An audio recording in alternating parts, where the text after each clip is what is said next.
Kādā nomaļā ciemā netālu no Ļeņingradas reiz dzīvoja zēns.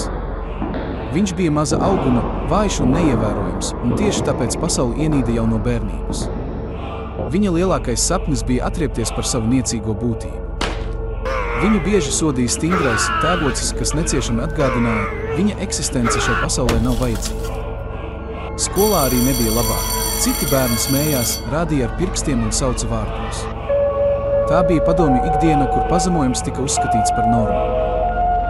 Viņš sapņoja, ka pienāks diena, kad visi viņu vairs nespēs apsmēt. Taču pasaule mainījās, impērija sabruka, un viņa dzīve atkal kļuva niecīga.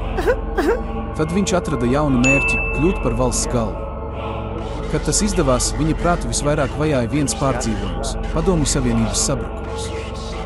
Viņš nolēma, ka to var un vajag labot, un tā sāka karus, atdzīvināt vecus mītus un radīja jaunus ienaidniekus.